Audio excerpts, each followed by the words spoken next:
হরি ওম। সকলকে নমস্কার। গীতা পাঠের এই ৩৯তম পর্বে সকলকে অনেক অনেক স্বাগত, অভিনন্দন, শুভেচ্ছা, ভালোবাসা ও ভক্তিপূর্ণ প্রণাম।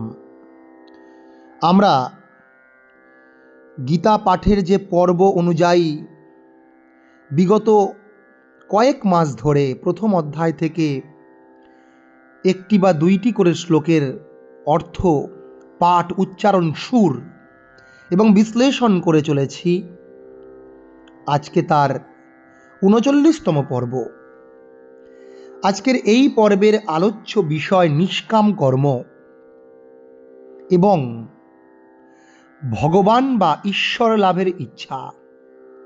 আমরা ইতিপূর্বেই জেনেছি যে গীতার এই সাংখ্যযোগ দ্বিতীয় অধ্যায়ে ভগবান শ্রীকৃষ্ণ অর্জুনকে তার যে হতাশা, দুর্দশা, তার যে ভয়, তার যে দুর্বলতা, কাপুরুষতা, তার যে মোহ ইত্যাদিকে দূর করার জন্য তাকে আত্মজ্ঞান, স্বধর্ম স্মরণ ইত্যাদি নানান উপদেশ দিয়েছেন এবং তিনি বলেছেন, এষা তে অভিহিতা সাংখ্যে। এটাই সাংখ্যতত্ত্বের মূল তত্ত্ব, আমি তোমাকে দিলাম। তারপরে তিনি বুদ্ধির যোগম বলে ভক্তি যোগের কথা বলছেন। সেই ভক্তি যোগ কি না, ঈশ্বরের শরণাগতি, ঈশ্বরের প্রতি অবিচল দৃঢ় নিষ্ঠা ভক্তি।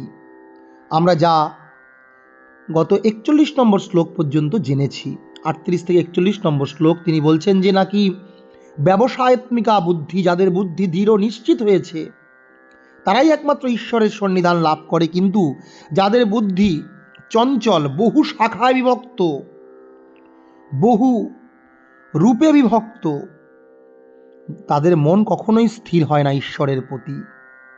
আজকে তিনি বলছেন যারা শুধুমাত্র আমাদের যে বেদের দুটি কাণ্ড আছে, জ্ঞানকাণ্ড এবং কর্মকাণ্ড, সংহিতা এবং ব্রাহ্মণ হচ্ছে ব্রাহ্মণ ভাগ কর্মকাণ্ডের অন্তর্গত, আবার আরণ্যক ও উপনিষদ হচ্ছে জ্ঞানকাণ্ডের অন্তর্গত। এবং বেদের মূল প্রতিপাদ্য বিষয় হচ্ছে জানা, নিজেকে জানা, সৌহম আত্মতত্ত্ব উপলব্ধি এবং সেই পরমেশ্বর ভগবানের সাথে সাযুজ্য সারূপ্য বোধ উপলব্ধি করা। এটাই হচ্ছে বেদের মূল তত্ত্ব, উপনিষদের সারমর্ম। যে উপনিষদ বেদের শেষ অন্তিম আমাদেরকে সেই সচ্চিদ আনন্দের সন্নিধানের প্রতি, সন্নিধান লাভের প্রতি অগ্রসর করে নিয়ে যায়। আজকে আমরা ৪২ এবং ৪৩ নম্বর শ্লোক সাংখ্যযোগের দুটি শ্লোকের অর্থ, তাৎপর্য, উচ্চারণ জানব। কি বলছেন শ্রীকৃষ্ণ? ইয়ামিমাম পুষ্পিতাম বাচম, ইয়ামিমাম পুষ্পিতাম বাচম প্রবদন্ত্য়া বিপশ্চিতঃ, প্রবদন্ত্য়া বিপশ্চিতঃ वेदवादरतः पार्थ, वेदवादरतः पार्थ नान्यद अस्तीति वादिनः, नान्यदस्तीति वादिनः। এই দীর্ঘ এবং হর্ষস্বরের উচ্চারণ আমি কিরমভাবে বলছি, না এখানে টান দিচ্ছি, নান্যদস্তি, এই যে নান্যদস্তীতি বাদিনঃ, দিনতে টান নেই, বাতে টান, এরকম করে।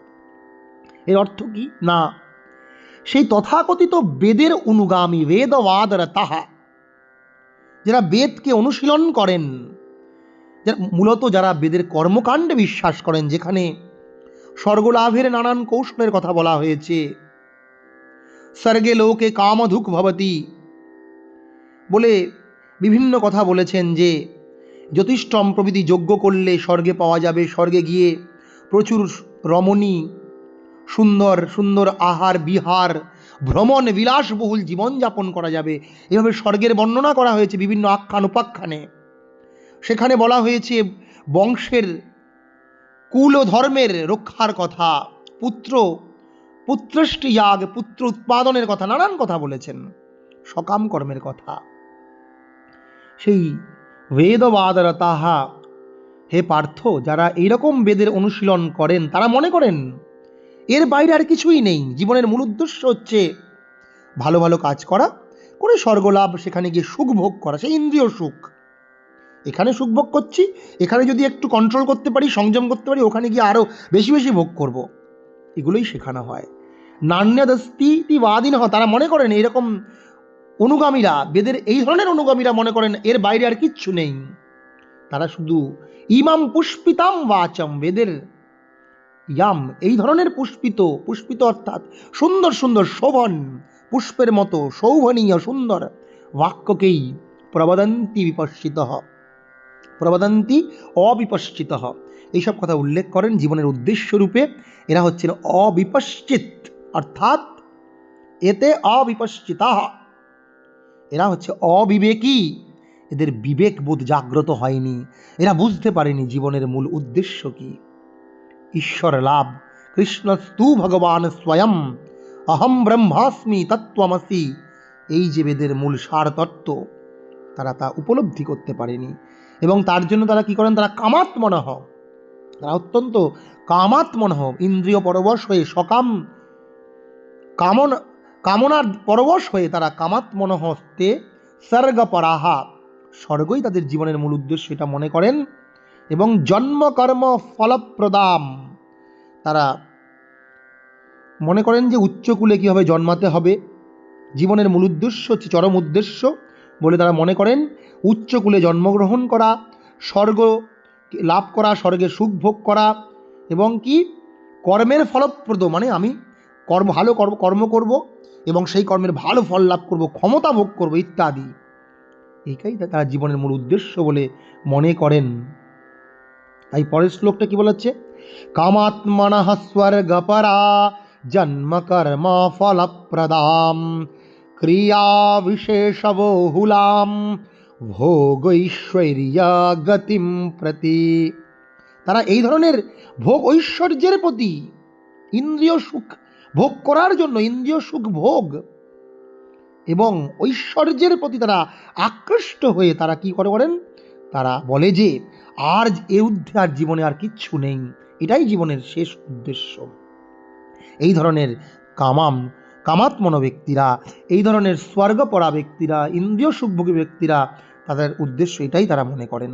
এরা আসলে মূর্খ, এরা জানে না যে এই সব, গীতাই পরিষ্কার ভগবান বলছেন তেতং ভুক্ত্বা স্বর্গলোকম বিশালম ক্ষীণে পুণ্যে মর্তলোকম বিশন্তি, এই ইহলোকে যা ভোগ করবো, স্বর্গলোকে হয়তো আরও বেশি ভোগ করব, কিন্তু ভোগ করার পরে যখন পুণ্য শেষ হবে তখন আবার কিন্তু এই পৃথিবীতেই আসতে হবে। অর্থাৎ আমরা যদি মুক্তি চাই, আমরা যদি আমাদের স্বরূপের সাথে বিলীন হতে চাই, ঠাকুরের কথামৃতে সেই আমরা নুনের পুতুল, আমরা তো তখনই আমাদের স্বরূপে মিলতে পারবো যখন আমরা সমুদ্রে যাব, সেখানে আমাদের গুণগত জিনিস খুঁজে পাওয়া যাবে না। কিন্তু যদি মিষ্টি জলে আমাদেরকে মিশিয়ে দেওয়া হয়, আমাদের ধর্মে সেই মিষ্টি জলও দূষিত হয়ে যাবে। অর্থাৎ আমাদের সেই কর্মের যে প্রভাব, আমাদের যে গুণগত বৈশিষ্ট্য তখনও থেকে যাবে, কিন্তু আমরা যখন স্বরূপ সেই সমুদ্রের সাথে বিলীন হব তখন কিন্তু আমি আর সেই এক হয়ে যাব। এই এক উপলব্ধি হচ্ছে জীবনের মূল উদ্দেশ্য।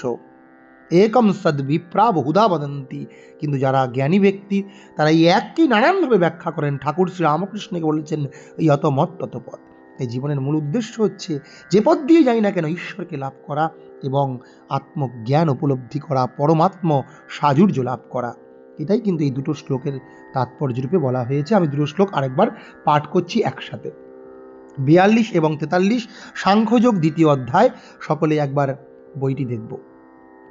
यामिमां पुष्पितां वाचं प्रवदन्त्या विपश्चितः वेदवादरतः पार्थ नान्यदस्तीति वादिनः कामात्मनः स्वर्गपरा जन्मकर्म फलप्रदां क्रियाविशेषबहुलां भोगैश्वर्य गतिं प्रति, भोगैश्वर्य गतिं प्रति। সকলকে নমস্কার।